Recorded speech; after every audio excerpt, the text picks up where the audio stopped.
নমস্কার সবাইকে। তো কেমন আছো তোমরা? তো দেখো, আজ আমরা এই ভিডিওতে ডিটেলসে ডিসকাস করব রিসেন্টলি যে ইউনিয়ন পাবলিক সার্ভিস কমিশনের সিভিল সার্ভিস এক্সামিনেশনের জেনারেল স্টাডিজ পেপার 1-এর কোয়েশ্চেন পেপার, এই পেপার নিয়ে আমরা ডিটেলসে এই ভিডিওতে ডিসকাস করব। ঠিক আছে, তো চলো তাহলে শুরু করা যাক আজকের ভিডিও। তো তোমরা দেখো, ভাবছিলে যে এক্সাম তো হয়ে গেল, এখনও ভিডিও আসছে না। তো আমি দেখো ভাবছিলাম যে কখন জেনারেল স্টাডিজ 1, 2, 3, 4 সবগুলোই আসে পেপারগুলো, তো তারপরে আস্তে আস্তে স্টার্ট করব। তো এই জন্য হচ্ছে আমাদের লেট হয়েছে, এবং আস্তে আস্তে তোমরা দেখবে পরপর পাচ্ছ পুরো জেনারেল স্টাডিজ পেপার 1, 2, 3, 4 এগুলো। তারপর হচ্ছে আমরা কম্পালসারি ল্যাঙ্গুয়েজ পেপার আনবো, মানে যখন এক্সাম হবে তারপরে অপশনালেরও কিন্তু কোয়েশ্চেন পেপার নিয়ে আমরা ডিসকাস করব। Okay, optional political science and international relation আর হচ্ছে হিস্ট্রি পেপার, এটা নিয়ে কিন্তু আমাদের ডিসকাশন আসবে। ওকে, তো তার জন্য আমাদের ডিটেলসে আমি জানিয়ে রাখলাম। তো চলো তাহলে স্টার্ট করা যাক। তো আমার দেখো সামনেই রয়েছে হচ্ছে এই বছরের ইউনিয়ন পাবলিক সার্ভিস কমিশনের স্টাডিজ পেপার 1-এর কোয়েশ্চেন। তো এই কোয়েশ্চেন পেপার তুমি যদি চাও কোথাও পাবে, তুমি কিন্তু এখন গুগলে গিয়ে সার্চ করলে যে UPSC CSE 2022 means general studies paper 1 question paper, এইভাবে সার্চ করলে তুমি কিন্তু পেয়ে যাবে। আর তাছাড়া আমি স্ক্রিনে দিয়ে দেবো যে কী টাইপের কোয়েশ্চেন এবার এসছে, মানে পুরো কোয়েশ্চেনটাই। ঠিক আছে, তো তুমি স্ক্রিনে কিন্তু দেখতে পাবে, কোনো প্রবলেম নেই। ওকে, তো চলো তাহলে স্টার্ট করা যাক আজকের জেনারেল স্টাডিজ পেপার 1 নিয়ে। এরপর জেনারেল স্টাডিজ পেপার 2 আসবে। তো ফার্স্টে দেখো যে টার্মস অ্যান্ড কন্ডিশন, সেগুলো তো আশা করি তোমরা নিশ্চয়ই সবাই জানো। তো তাও আমি আবার বলে দিচ্ছি যাতে তোমার ধরো যারা ফার্স্ট টাইম দেখছো তাদের বুঝতে সুবিধা হয়। তো দেখো, ইউপিএসসি মেইনসের স্টার্ট হচ্ছে তোমার জেনারেল স্টাডিজ পেপার 1 তো হচ্ছে, তার আগে এসে হচ্ছে। তো এসে তো নিয়ে আমরা ডিটেল ডিসকাশন করেছি। তো জেনারেল স্টাডিজ পেপার 1-এ হচ্ছে তোমার 250 মার্কসের কোশ্চেন থাকে, 3 ঘন্টা হচ্ছে সময়। সব কোশ্চেনই হচ্ছে কম্পালসারি। ঠিক আছে, তো তোমার যে ল্যাঙ্গুয়েজে তুমি ভালো লাগে সেই ল্যাঙ্গুয়েজে তুমি যে এক্সাম দিতে পারো, সে বাংলায় তুমি পুরো এক্সামও দিতে পারো, হিন্দিতে দিতে পারো, ইংলিশে, যা খুশি যে ল্যাঙ্গুয়েজে তুমি পারো ইচ্ছা তোমার সেই ল্যাঙ্গুয়েজে দিতে পারো। ওকে, কোনো প্রবলেম নেই। ঠিক আছে, তো তার জন্য টেনশন নেওয়ার কোনো ব্যাপার নেই। তো এইবার হচ্ছে এটা গেল যে 3 ঘন্টার এক্সাম, সবগুলোই কম্পালসারি থাকে, এখানে কিন্তু ওয়ার্ড থাকে না, এবং সবগুলো কিন্তু রাইটিং। ওকে, তারপরে তোমার ওয়ার্ড লিমিটও দিয়ে দেওয়া থাকে যে এই ওয়ার্ড লিমিটের মধ্যে লিখতে হবে। তো এই ওয়ার্ড লিমিট এক্সিড করলে কিন্তু নাম্বার মাইনাস হওয়ার সম্ভাবনা আছে। ঠিক আছে, এবং ডাইরেক্ট মাইনাসও কিন্তু হয়। ওকে, তো সেগুলো তোমার প্র্যাকটিস করার সময় তো সেগুলো মেনটেন করতেই হবে। তো চলো এবার তাহলে দেখা যাক অ্যানালাইসিস। ফার্স্টে এই এক্সাম কবে হয়েছে? 17 তারিখে। ঠিক আছে, তো এর মধ্যে যদি আমরা আরও একটু ভেঙে দেখি, 20টা কোয়েশ্চেনের মধ্যে 10টা কোয়েশ্চেন হচ্ছে তোমার 10 মার্কের রয়েছে, আর হচ্ছে বাকি 10টা কোয়েশ্চেন হচ্ছে তোমার 15 মার্কস। ওকে, এই হচ্ছে টোটাল তোমার 250 মার্কসের। সময় তো আমরা বললাম 3 ঘন্টা টাইম। ঠিক আছে, তো কোয়েশ্চেন পেপার তোমার কিন্তু হিন্দিতে টাইপ করা থাকে আর ইংলিশে থাকে, কিন্তু তুমি অ্যান্সার কিন্তু যে কোনো ল্যাঙ্গুয়েজে তোমার খুশি লিখতে পারো, তুমি বাংলাতে অ্যান্সার দিতে পারো, কোনো প্রবলেম নেই, যেটা আমরা বললাম। ওকে, এরপরে দেখো যে জিনিসগুলো এখানে টার্মস অ্যান্ড কন্ডিশন যেগুলো ফলো করতে হবে তোমার, যেখানে যে ওয়ার্ড লিমিট দেওয়া রয়েছে তো সেটা ফলো করতে হবে, যে মার্জিন যেগুলো আছে সেগুলো ফলো করতে হবে। তারপরে ওয়ার্ড লিমিট হচ্ছে তোমার বেশি ইম্পর্ট্যান্ট, যে ওয়ার্ড লিমিট যেন তুমি অবশ্যই ফলো করো, আর কোনো পেজ কিন্তু ব্ল্যাঙ্ক রাখা যাবে না। ঠিক আছে, যে ধরো 1 নম্বর কোয়েশ্চেন লিখলে তারপর 2-3টে পেজ ফাঁকা রেখে আবার 4 নম্বর, এরকম কিন্তু করা যাবে না, কন্টিনিউয়াসলি করতে হবে। এইবার হচ্ছে আমরা তাহলে শুরু করি। Number 1 question. ফার্স্ট কোয়েশ্চেন হচ্ছে তোমার, how will you explain that medieval Indian temple structure represent the social life of those days? ঠিক আছে, অ্যান্সার ইন 150 ওয়ার্ডস, 10 মার্কস। তো এখানে তোমার 150 ওয়ার্ডের মধ্যে লিখতে হবে। মার্ক কত? 10 মার্কে। কোয়েশ্চেনটা কী দিয়েছে দেখো, মেডিয়েভাল ইন্ডিয়া থেকে এসছে কিন্তু। ঠিক আছে, এটা কোয়েশ্চেন ডাইরেক্ট কিন্তু আমরা দেখতে পাচ্ছি জেনারেল স্টাডিজে। মেডিয়েভাল ইন্ডিয়া মানে মধ্যযুগের ভারতের থেকে কিন্তু এসছে, যে ওই টাইমে তুমি কি করে এক্সপ্লেন বা করবে যে মেডিয়েভাল Indian temple sculpture represent the social life of those day, মানে মধ্যযুগের ভারতের যে আমাদের মন্দিরের যে স্থাপত্য শিল্প ছিল, ঠিক আছে, সেই ভাস্কর্যগুলো, স্কাল্পচারগুলো হচ্ছে সেই সময়কার সামাজিক জীবনধারাকে বইয়ে নিয়ে চলে আর কি।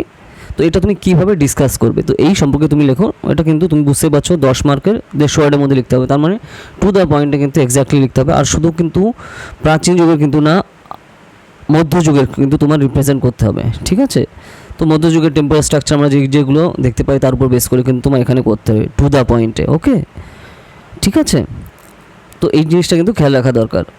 তো এরপরে দেখো আমাদের পুরো কোশ্চেন যখন আমরা অ্যানালাইজ কমপ্লিট হয়ে যাবে, তো তারপর আমরা ডিটেলসে দেখবো যে কোন কোন পার্ট থেকে, তখন জেনারেল স্টাডিজ পেপার তো অনেকগুলো পার্ট রয়েছে, মানে অনেকগুলো সাবজেক্ট রয়েছে, তো কোন কোন সাবজেক্ট থেকে কী পার্টের কোশ্চেন এসছে এবং কত পার্টের কীরকম ধরনের কোশ্চেন এসছে সেগুলো নিয়ে আমরা কথা বলবো। ওকে, নেক্সট কোশ্চেন আমরা 2-এর দিকে যাই, যে why did the armies of the British East India company mostly comprising of Indian soldiers. তো এখানে কোশ্চেনটা কী আসছে, যে কেন ভারতের যে মানে ব্রিটিশদের যে ইস্ট ইন্ডিয়া কোম্পানির যে আমাদের আর্মি ছিল, মানে আমাদের তো না, তখন ব্রিটিশ আর্মি ছিল, তো সেইখানে তারা ভারতীয় ইস্ট ইন্ডিয়া কোম্পানির আন্ডারে কাজ করলেও, ঠিক আছে, মানে ব্রিটিশ ইস্ট ইন্ডিয়া কোম্পানির আন্ডারে তারা হচ্ছে আর্মি, তো তারা যদি এখানে তাদের আন্ডারে হয়ে লড়ছে, এই ফার্স্ট পার্ট গেল। Win consistently against the more numerous and better equipped army's of the Indian rulers. তো তারা কীভাবে এই যে তখনকার সময় ভারতের যারা বড় বড় রুলার রয়েছে, বড় বড় শাসক রয়েছে, তারা খুবই বড় বড় বাহিনী ছিল তাদের, এবং নতুন নতুন তাদের রিক্রুটমেন্ট ছিল সেই ভারতীয় যে সকল রুলার যারা ছিল সারা দেশব্যাপী। তো তাদের সাথে এত বড় বিশাল বাহিনী এবং এত আর্মস অ্যান্ড অ্যামিউনিশন থাকা সত্ত্বেও এই যে ব্রিটিশ ইস্ট ইন্ডিয়া কোম্পানি কীভাবে, ব্রিটিশ ইস্ট ইন্ডিয়া কোম্পানির যে আর্মি, তারা কিভাবে এই ভারতীয় যে সকল বড় বড় রুলার ছিল তাদের কি করে হারিয়েছিল, এবং কি পদ্ধতি ফলো করে তারা জিতেছিল এইখানে। তো যদি আমরা এই জায়গায় দেখি, তো তাহলে এখানে কিন্তু তুমি ডাইরেক্ট এখানে মডার্ন ইন্ডিয়া থেকে কিন্তু কোশ্চেন পাচ্ছ, ঠিক আছে, কারণ ব্রিটিশরা আসছে করতে মডার্ন টাইমে। ওকে, তো এই টাইমে কিন্তু কোশ্চেন নম্বর তোমার 15, কোশ্চেন হচ্ছে তোমার 10 মার্কসের, আর 150 শব্দের মধ্যে তোমার লিখতে হবে। ওকে, তো এই যে দেখো, এই যে কোশ্চেনগুলো, এগুলো কিন্তু তুমি হিস্ট্রির পার্টে কিন্তু রয়েছে, কিন্তু তুমি কিন্তু টু দ্য পয়েন্টে বইয়ে ওভাবে পাবে না, কিন্তু তোমার সেই হিসাবে অ্যানালাইজ করে কিন্তু এখানে কোশ্চেন অ্যান্সার লিখতে হবে। তো এখানে সিএসসির কোশ্চেনই, মানে সিভিল সার্ভিস এক্সামিনেশনের কোশ্চেনই এই টাইপেরই থাকে, যে তোমার অ্যানালাইজ করে তারপর লিখতে হবে। তো আন্দাজে তুমি পড়ে গেলাম, যে হিস্ট্রিতে ধরো স্কুল কলেজে যেরকম পড়েছি, পড়ে গেলাম, তো তারপরে সেই হিসাবে লিখবো, সেরকম কিন্তু হবে না। তোমার পড়ার সময় কিন্তু অ্যানালাইজ করতে হবে যে কোন টাইপের কিসের জন্য হচ্ছে এবং কেন হচ্ছে, আর কোন টাইপের কোন পদ্ধতি ফলো করলে সেখান থেকে আমি চেঞ্জ করতে পারি সেই সিচুয়েশান। তো এই জিনিসগুলো কিন্তু খেয়াল রাখতে হবে তোমার পড়ার সময়ও। তো দেখো, কারণ কোয়েশ্চেন সেইভাবে আসছে। নেক্সট কোয়েশ্চেন নাম্বার 3 দিকে আমরা যাই। Why was there a sudden spurt in famines in colonial India since the mid 18th century, give reasons. ঠিক আছে, তো এইখানে কিন্তু আমাদের 18th সেঞ্চুরি সম্পর্কে কিন্তু ডাইরেক্ট এখানে কোয়েশ্চেন আসছে। তো তাহলে আমরা কোয়েশ্চেন কি দেখলাম, যে এই 18 শতকের দিকে আমাদের দেশে সারা দেশ জুড়ে ফিমাইন মানে কি দুর্ভিক্ষের সংখ্যা হঠাৎ করে কেন বাড়তে থাকলো এই টাইমে। ঠিক আছে, গিভ রিজনস। দেখে, why was there a sudden spurt in famines in colonial India since the mid 18th century, মানে 18 শতকের যে আমাদের যে কলোনিয়াল ইন্ডিয়া, যে উপনিবেশিক ভারত, তো সেই উপনিবেশিক ভারতে হঠাৎ করে কেন ফিমাইন মানে দুর্ভিক্ষের পরিমাণ ওই টাইমে মারাত্মক হারে বাড়তে থাকলো। এখানে টু দ্য পয়েন্টে তোমার কিন্তু কারেক্ট অ্যান্সার করতে হবে, 150 ওয়ার্ড, 10 মার্কস। তো এখানে কিন্তু তুমি দেখো ডাইরেক্ট তোমার এখানে আমাদের কোয়েশ্চেন কিন্তু মেডিয়াভেলের পার্টের শেষ হয়ে গেছে এবং মডার্ন পার্ট কিন্তু শুরু হয়ে গেছে, তার মানে কিন্তু মডার্ন ইন্ডিয়া পার্ট থেকে কিন্তু এখানে ডাইরেক্ট কোয়েশ্চেন আসছে। ঠিক আছে, তো ওই টাইমেই কেন 18 শতকে কেন পরপর কন্টিনিউয়াসলি সারা দেশ জুড়ে এত তোমার দুর্ভিক্ষ হচ্ছে। ঠিক আছে, যে 76 মন্থনতরও কিন্তু তখন এই টাইপের হচ্ছে, যে এখানে 40 লক্ষের উপর বেশি কিন্তু মানুষ মারা গেছে কন্টিনিউয়াসলি উইনস্টন চার্চিলের জন্য। তো আর তাছাড়া প্রচুর ফিমাইন কিন্তু মানে দুর্ভিক্ষ সারা দেশ জুড়ে হয়েছে। তো সেগুলো কারণগুলো কী, ওকে, তো এই হিসাবে করতে হবে তোমার। নেক্সট হচ্ছে কোশ্চেন নাম্বার 4 এর দিকে যদি আমরা তাকে, যে describe the characteristics and type of primary rocks. তো এখান থেকে ডাইরেক্ট কিন্তু তোমার দেখো কার কোশ্চেন চলে এলো, জিওগ্রাফি মানে ভূগোলের কোশ্চেন, যে বিভিন্ন টাইপের যে প্রকৃত শিলা রয়েছে, ঠিক আছে, প্রাইমারি যে শিলা রয়েছে, সেই প্রাইমারি শিলাগুলোর তোমার বিভিন্ন যে ক্যারেক্টারিস্টিক্স, চরিত্রগুলো তুমি এখানে লেখো। ঠিক আছে, বা বৈশিষ্ট্যগুলো তুমি বলতে পারো, ওটা একদম ডাইরেক্ট অ্যান্সার কিন্তু। ঠিক আছে, 150 ওয়ার্ডে 10 মার্কের জিওগ্রাফির কোশ্চেন, 4 নম্বরে গেল। এরপরে আসছে কিন্তু তোমার কোশ্চেন নাম্বার 5। কোশ্চেন নাম্বার 5-এ কী আসছে দেখো, discuss the meaning of colour coded weather warning for cyclone prone areas given by the Indian meteorological department. Okay, মানে আমাদের যে মেট্রোলজিক্যাল ডিপার্টমেন্ট আছে, মানে আমাদের যে আবহাওয়া যে বিভাগ রয়েছে, আমাদের আবহাওয়া বিভাগ থেকে যে বিভিন্ন টাইপের বিভিন্ন ধরনের যে কালার কোডের ওয়েদার ওয়ার্নিং দেওয়া হয়, যে দেখো কোথাও কোনো প্রবলেম হচ্ছে, ধরো কোনো জলোচ্ছ্বাস ঝড় আসতে পারে, তো সেই জায়গায় বিভিন্ন কালারের কিন্তু আমাদের সতর্কতামূলক বার্তা দেওয়া হয়ে থাকে। তো সেগুলো কী কী এবং সেগুলোর মানে কী, ঠিক আছে, সেগুলো তোমার টু দ্য পয়েন্টে এক্স্যাক্টলি লিখতে হবে। ঠিক আছে, এইখানে তোমার 150 ওয়ার্ড 10 মার্ক, একদম সিম্পল কোয়েশ্চেন, কিন্তু তোমার কিন্তু সিম্পল ওয়েতে লিখতে হবে, টু দ্য পয়েন্ট। এখানে কিন্তু বানানোর কোনো সিন নেই। হয় তুমি জানো এবং ডাইরেক্ট তুমি অ্যান্সার লেখো, তাহলে নাম্বার পাবে, কিন্তু না হলে কিন্তু পুরো জিরো এখানে, ঠিক আছে। এরকম কোনো ব্যাপার দরকার নেই যে ধরো আমি কলেজ বা ইউনিভার্সিটিতে যেরকম লিখছি, ও ঠিক আছে কিছু লিখে দিই, বানি ফানি লিখে দিই, হয়ে যাবে না, এরকম কিন্তু সিন নেই এখানে, ঠিক আছে। তো এটা আমি কেন বলছি, ধরো যারা সবে স্টার্ট করছে তো তাদের বোঝার জন্য কিন্তু আমি এটা বলছি, ঠিক আছে। আর যারা ধরো প্রিপারেশন অনেকদিন ধরে নিচ্ছ তারা তো অবভিয়াসলি জানো, ঠিক আছে, অবশ্যই তারা জানো সেটা, ঠিক আছে। এরপর আমরা কোয়েশ্চেন নাম্বার 6-এ আসছি, যে discuss the natural resource potential of Deccan trap, answer in 150 words 10 marks. তো এখানে 150 ওয়ার্ডের মধ্যে দেখো যে আমাদের ডেকান এরিয়া যেটা রয়েছে, যে ডেকান ট্র্যাপে তোমার যে ন্যাচারাল রিসোর্স রয়েছে, ঠিক আছে, সেগুলো সম্পর্কে ডিসকাস করো। আমাদের ডেকান অঞ্চলে আমাদের যে ন্যাচারাল রিসোর্স মানে কি, যে প্রাকৃতিক সম্পদগুলো রয়েছে, তো তার এখানে প্রাকৃতিক সম্পদ কোন কোন জায়গায় ডেকান এরিয়াতে রয়েছে, কি কি প্রাকৃতিক সম্পদ রয়েছে, তার কি পরিমাণে রয়েছে এবং তার ভ্যালু কত, সেইগুলো নিয়ে ডিটেলসে কিন্তু এখানে করতে হবে। ওকে, কোয়েশ্চেন অ্যান্সার লিখতে হবে। নেক্সট কোয়েশ্চেন নাম্বার 7-এর যদি দেখি আমরা তাকাই, যে examine the potential of wind energy in India and explain the reason for their limited spatial spread, ঠিক আছে। এটাও কিন্তু আগেরটাও জিওগ্রাফির কোয়েশ্চেনগুলো, এটাও কিন্তু জিওগ্রাফির কোয়েশ্চেন, যে আমাদের দেশে যে বায়ু শক্তি রয়েছে, ঠিক আছে, আমাদের ভারতের যে বায়ু শক্তির পোটেনশিয়াল রয়েছে, মানে ভবিষ্যতে আরও বৃদ্ধি হওয়ার যে সম্ভাবনা রয়েছে, তো সেই সম্পর্কে লেখো এবং explain the reason for their limited special spread. তো এত বিপুল পরিমাণে সম্ভাবনা থাকা সত্ত্বেও এত দ্রুত আমরা কেন এগোতে পারছি না, তো সেখানে কী কী আমাদের সীমাবদ্ধতা রয়েছে, তো সেই সম্পর্কে কিন্তু সেই সীমাবদ্ধতা সম্পর্কে তোমার এখানে লিখতে হবে, যে explain the reason for the limited spatial spread, ঠিক আছে। সমাধান কিন্তু এখানে চাইনি, লিমিটেড কারণগুলো চেয়েছে, যে কেন আমরা এগোতে পারছি না সঠিকভাবে, আমাদের এত অবস্থান থাকলেও, মানে বায়ু শক্তি ব্যবহার করার পুরো সিচুয়েশন ক্রিয়েট করা থাকলেও আমরা সেটা সঠিকভাবে ইউজ করতে পারছি না কেন, তার কারণগুলো কী কী। ওকে, সলিউশন কিন্তু তোমাকে এখানে চাইনি, এটা কিন্তু খেয়াল রাখতে হবে, যে তুমি এক্সট্রা জোর করে সলিউশন দিয়ে দিলে তাহলে হবে না, ঠিক আছে, তাহলে কিন্তু তুমি নাম্বার কিন্তু কাট হবে এখানে, কারণ তো এখানে কিন্তু কোয়েশ্চেন কিন্তু সেটা চাইনি। ওকে, তো তার জন্য ইচ্ছা করে জোরপূর্বক কিন্তু এইসব জিনিস করা যাবে না, প্লিজ এটা খেয়াল রাখো, ঠিক আছে। এটাও কিন্তু জিওগ্রাফি কোয়েশ্চেন, আগেরটাও কিন্তু জিওগ্রাফি কোয়েশ্চেন গেল। ওকে, নেক্সট আসছে আমি কোয়েশ্চেন নাম্বার 8-এ আমরা explore and evaluate the impact of work from home on family relationship. তো একদম কারেন্ট সিচুয়েশনের উপর বেস করে কিন্তু এটা কোয়েশ্চেন আসছে, যে explore the evaluate the work from home, বাড়ি বসে যে কাজ করার যে পদ্ধতি, তো এই পদ্ধতি ব্যবহার করার ফলে আমাদের ভারতবর্ষ সহ সারা পৃথিবীতে যে ওয়ার্ক ফ্রম হোম যে কালচার শুরু হয়েছে, যে সংস্কৃতি শুরু হয়েছে, তো এর ফলে ফ্যামিলি রিলেশনে, পারিবারিক যে বন্ধনে আমাদের কী সিচুয়েশন আমরা দেখতে পাচ্ছি, এবং সেখানে যদি কোনো সমস্যা হয় তো সেগুলো কী কী টাইপের সমস্যা হচ্ছে, তো সেই সম্পর্কে কিন্তু এখানে সেই সম্পর্ক সম্পর্কে এখানে লিখতে হবে, যে ফ্যামিলি রিলেশনশিপে কী কী চেঞ্জ এসে বা কী অবস্থা হয়েছে, বা আগের থেকে যদি কোনো পরিবর্তন আসে তো সেগুলো কী কী, এই সম্পর্কে কিন্তু এখানে লিখতে হবে, যে এক্সপ্লোর অ্যান্ড ইভ্যালুয়েট, এটা সম্পর্কে অ্যানালাইজ করো এবং সেগুলো ইভ্যালুয়েট করো, ডিটেলসে কিন্তু এখানে লেখো সেই সম্পর্কে। ওকে, এটাও কিন্তু 150 ওয়ার্ড 10 মার্কের কোয়েশ্চেন, কারেন্ট সিচুয়েশন কিন্তু সিচুয়েশনের উপর বেস করে কিন্তু এটা করা। তুমি বলতে পারো যে এটা কোন পার্ট থেকে, না এটা কিন্তু ইন্ডিয়ান সোসাইটির যে পার্ট আছে সেই সোসাইটি পার্টের সাথে রিলেটেড কোয়েশ্চেন, কিন্তু জেনারেল স্টাডিজ পেপার 1-এর। ওকে, নেক্সট কোয়েশ্চেন নাম্বার 9, যে how is the growth of tyre 2 সিটিজ related to the rise of the new middle class with an emphasis on the culture of consumption, answer in 150 words 10 marks. তো আমাদের দেশে যে tyre 2, দেখো tyre 1, tyre 2, tyre 3 city, এভাবে কিন্তু ভাগ করা যায় শহরকে বিভিন্নভাবে। তো এইখানে আমরা যে দেখতে পাচ্ছি যে টায়ার 2 সিটিতে মিডিল নতুন যে মধ্যবিত্ত শ্রেণীর উদ্ভব কিন্তু আমরা দেখতে পাচ্ছি, এবং যেখানে কিন্তু এই যে সংস্কৃতি আমরা দেখতে পাচ্ছি, যে তারা কনজিউম করা, মানে বিভিন্ন পরিমাণে জিনিসপত্র নতুন কেনা এবং সেগুলো ব্যবহার করা, এবং তাদের কাছে ধরো তাদের আয়ও রয়েছে এবং সেই হিসাবে তারা খরচও করছে, এবং তার ফলে বিশাল একটা মার্কেট কিন্তু এটা তৈরি হচ্ছে। তো এই সম্পর্কে কিন্তু এই যে গ্রোথটা কী করে তৈরি হচ্ছে, এই যে বিশাল বড় বাজারটা তৈরি হচ্ছে এবং সেটা কী করে তৈরি হচ্ছে, তো সেই সম্পর্কে কিন্তু তোমাকে অ্যানালাইজ করে এখানে করতে হবে। এটাও কিন্তু তোমার 150 ওয়ার্ডের মধ্যে 10 মার্কের কোয়েশ্চেন, ঠিক আছে। এটাও কিন্তু আমাদের সোসাইটি পার্টের মধ্যে কিন্তু চলে আসে, ইন্ডিয়ান সোসাইটি পার্টের সাথে। Next, give the diversities among tribal communities in India in which specific context should they be considered as a single category.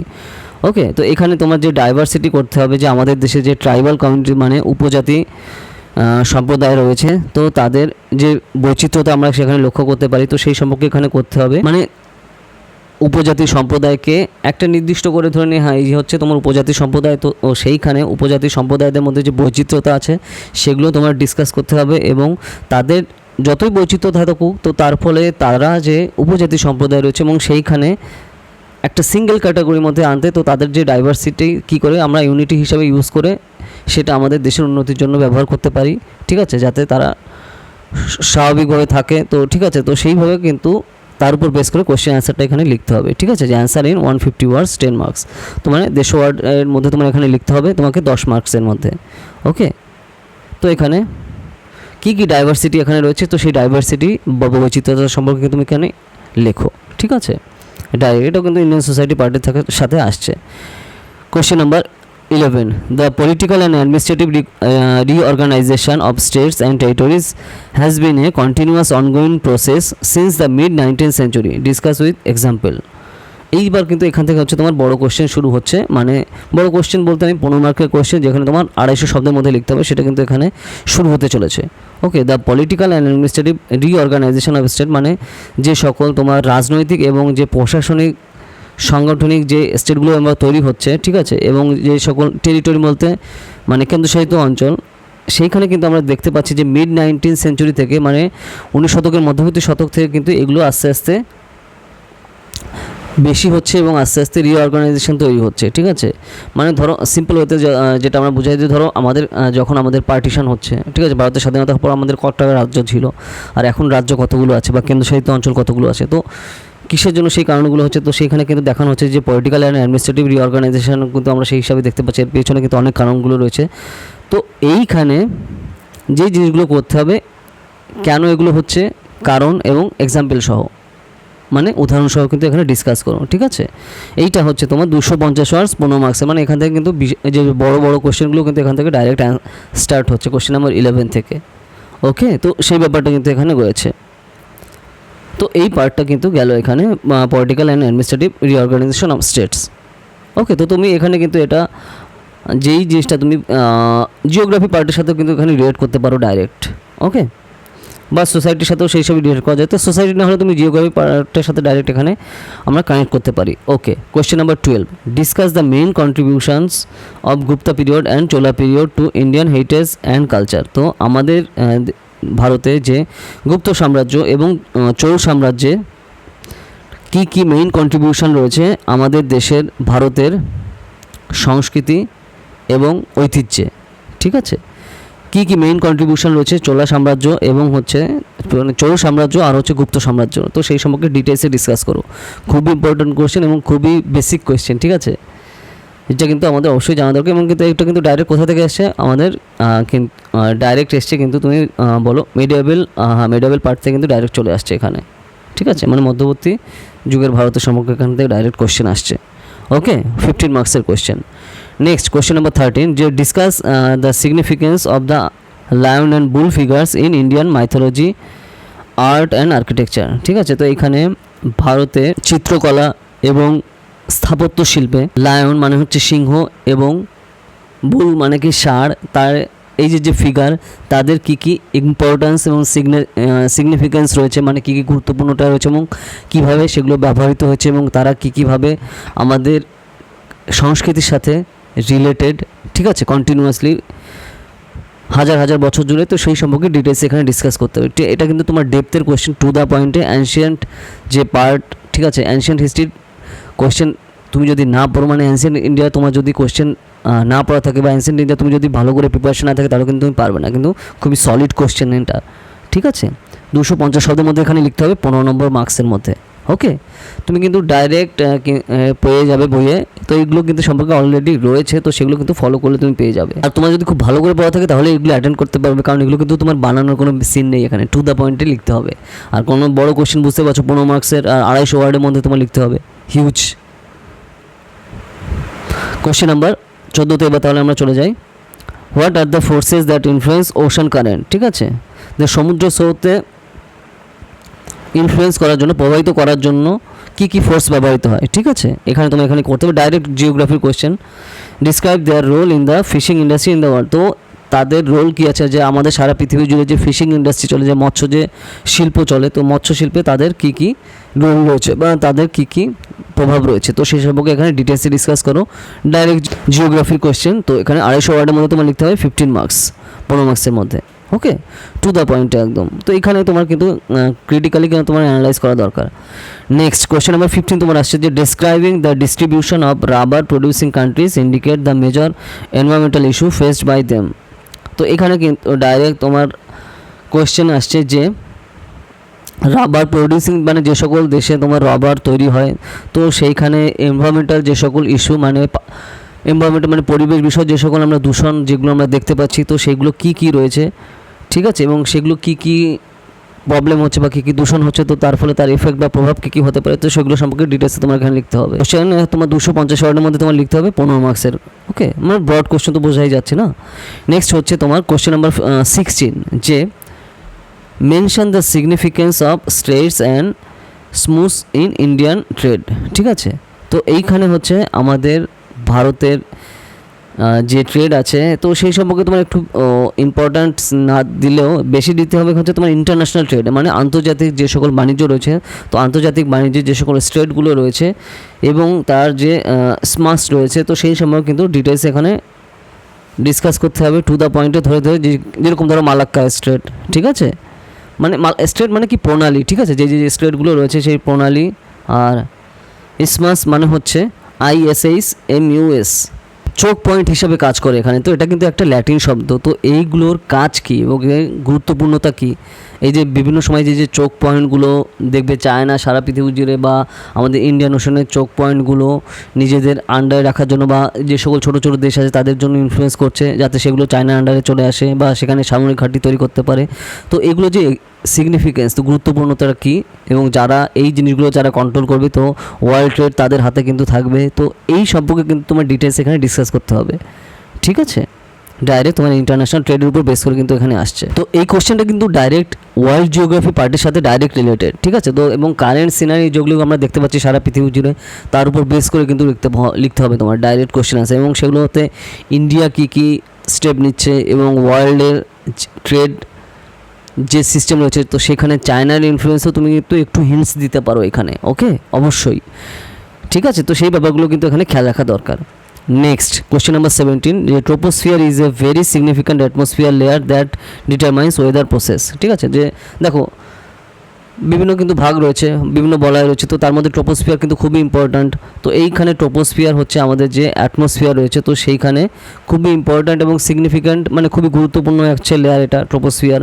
তো ওয়েদার প্রসেসে মানে পৃথিবী জুড়ে ওয়েদার প্রসেস মানে আবহাওয়া সম্পর্কিত আবহাওয়া পরিবর্তনে কীভাবে এটা কাজে দেয়, ঠিক আছে, মানে সিগনিফিকেন্স বা গুরুত্বপূর্ণতা এটা কী, ট্রোপোস্ফিয়ারের সোজা বাংলায় ট্রোপোস্ফিয়ারের গুরুত্ব কী আবহাওয়া পরিবর্তনে, তো সেগুলো কিন্তু তোমার এখানে কোশ্চেনে অ্যান্সার করতে হবে, ঠিক আছে। ডাইরেক্ট জিওগ্রাফি কোশ্চেন 15 মার্কসের কোশ্চেন, মার্কস হচ্ছে তোমার মানে ওয়ার্ড লিমিট হচ্ছে 250 শব্দের মধ্যে এখানে করতে হবে। ওকে, এইবার হচ্ছে আমরা কোশ্চেন 18 দিকে যাই। ডাইরেক্ট জিওগ্রাফি কোশ্চেন বোঝাই যাচ্ছে। Analyse the salience of sect in Indian society vis a vis caste region and religion, ঠিক আছে, region and religion. Answer 250 words 15 marks. তো 250 শব্দের মধ্যে লেখো 15 মার্কস। তো এখানে কী বোঝাচ্ছে যে আমাদের ভারতবর্ষে যে সেক্ট ইন্ডিয়ান সোসাইটি মানে ভারতের সমাজে ভারতীয় সমাজে সেক্ট বলতে কাদের বোঝায়, ঠিক আছে, ACCT সেক সম্প্রদায় ACCTতে ভাগ করা হয় না, সেক বলতে কী কাদের বোঝায় মানে, এবং তার সাথে রিলেটেড কাস্ট জাতি কী এবং রিজিয়ন যে কোনো অঞ্চলে যে আঞ্চলিকভাবে যে অঞ্চলকে বলা হয় যে সেক এই অঞ্চল থেকে আসছে। আর তোমার রিলিজিয়ন বলতে তো তুমি ধর্ম সেই হিসাবে বোঝানো হয়ে থাকে। তো এইগুলো কীভাবে ডিটারমাইন করে এবং সেইগুলো অবস্থান কী এবং ততটা এমফাসিস কী এদের সোসাইটিতে, মানে এদের গুরুত্বপূর্ণতা কী এবং কীভাবে সোসাইটিকে ডিটারমাইন করে আমাদের ভারতীয় সমাজকে, তো সেগুলো তোমাকে ডাইরেক্ট অ্যানালাইজ করতে হবে এখানে, ঠিক আছে। মানে আমাদের সমাজে যে আমরা বিভিন্ন ধরনের ভেদাভেদ দেখতে পারি বা পজিটিভ ওয়েতে বা নেগেটিভ ওয়েতে আমরা সেই জিনিসগুলো দেখি, তো সেইগুলো কীভাবে ইনফ্লুয়েন্স করে এবং সেইগুলো তার ব্যাপ্তিটা কীরকম, ঠিক আছে। তো সেই ব্যাপ্তি সম্পর্কে কিন্তু এখানে তোমার কোয়েশ্চেন অ্যান্সারে লিখতে হবে, ঠিক আছে। ইন্ডিয়ান সোসাইটি পার্টির মধ্যে কিন্তু এখানে ডাইরেক্ট কোয়েশ্চেন এলো। নেক্সট কোয়েশ্চেন নাম্বার 19 যদি যাই, যে আর tolerance assimilation and pluralism the key elements in the making of an Indian form of secularism, justify your answer.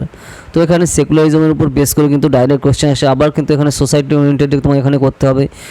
Secularism মানে দেখলাম যে মানে পলিটি স্টাইলে করে দিলাম যে আমি হেভি পলিটি পড়েছি, ঠিক আছে, লক্ষ্মীকান্ত আমার বড় মুখস্থ, কিন্তু সেরকম করলে কিন্তু এখানে হবে না, কারণ এখানে GS পেপার 1-এর কোয়েশ্চেন, GS পেপার 1-এর উপর বেস করে তোমার এখানে করতে হবে, ইন্ডিয়ান সোসাইটি পার্টির সাথে রিলেট করে তার উপর বেস করে এখানে করতে হবে। ওকে, তো এই জিনিসটা কিন্তু খেয়াল রাখা দরকার। তো তাহলে এখানে যে জিনিসটা করতে হবে যে আর টলারেন্স, ঠিক আছে, টলারেন্স মানে তো আমরা বুঝতেই পারছো যে টলারেন্স মানে হচ্ছে তুমি কতটা অন্য ধর্মীয় বা অন্য ধরনের যা চিন্তাধারা রয়েছে বা অন্য তোমার সাথে যাদের মিল নেই, তো তাকে তুমি কতটা নিজে টলারেট করতে পারো, তো সেই জিনিসটাই কিন্তু টলারেন্স হিসাবে আসছে। যদি এক্স্যাক্টলি আমরা বাংলা শব্দ বলি, তো তাহলে তুমি অন্য তোমার সাথে যারা মিল নেই, ঠিক আছে, বা ভিন্ন মতের যারা পোষণ করছে বা ভিন্ন সে যে কোনো কিছুতেই হতে পারে, তো তাদের তুমি কী করে দেখো, ঠিক আছে, তো সেটাই তোমার টলারেন্স বোঝাচ্ছে। এবং যে বহুত্ববাদ রয়েছে আমাদের দেশে, যে বহুত্ববাদ রয়েছে, তো এটা আমাদের প্রেজেন্ট যে form of Indian form of secularism, মানে ভারতীয় যে সেকুলারিজম, মানে তো আমরা বুঝতে পারছি যে ধর্মনিরপেক্ষতা যে রয়েছে, তো সেইখানে কীভাবে কি এলিমেন্ট হিসেবে, মানে অত্যন্ত গুরুত্বপূর্ণ পয়েন্ট হিসেবে কাজ করছে। তো এটা তুমি কিন্তু জাস্টিফাই ইওর আনসার, তো তুমি নিজের পয়েন্ট অফ ভিউ তো এখানে কিন্তু করতে হবে, ঠিক আছে, তোমার নিজের পয়েন্ট অফ ভিউ তো এখানে লেখা দরকার, এবং সেখানে চাইছে তাই যে তোমার নিজের পয়েন্ট অফ ভিউ এখানে করো। ওকে, তো এখানে কিন্তু একদম পুরো পজিটিভ হয়, তো সেই হিসাবে কিন্তু অ্যানালাইজ করে তোমার কোশ্চেন অ্যান্সারসও লিখতে হবে, কারণ এটা হচ্ছে তোমার একটা ফাঁদ পাতার মতো একটা কোশ্চেন। তো এখানে তোমাকে টু দ্য পয়েন্টে তোমার কী কনসেপ্ট, কী এরিয়া বা তুমি কী পয়েন্ট অফ ভিউ বিলং করো, তো সেই জিনিসগুলো বোঝার জন্য কিন্তু এখানে কোশ্চেনটা করা। ওকে, তো সেই হিসাবে তোমার করতে হবে অ্যান্সারটা। তো 15 মার্কসের কোশ্চেন 250 ওয়ার্ড পুরো ডিটেলসে কিন্তু এখানে করতে হবে, ঠিক আছে, কারণ এখানে অপশান কিন্তু রয়েছে, কারণ বুঝতেই পারছো এখানে ডাইরেক্ট বড় কোশ্চেন এখানে, তাই না। নেক্সট হচ্ছে আমরা কোশ্চেন নাম্বার 20 দিকে যাই। 20 নম্বর কোশ্চেন, যে illustrate the relationship between globalisation and the new technology in the world of scarce resources with special reference to India, ঠিক আছে।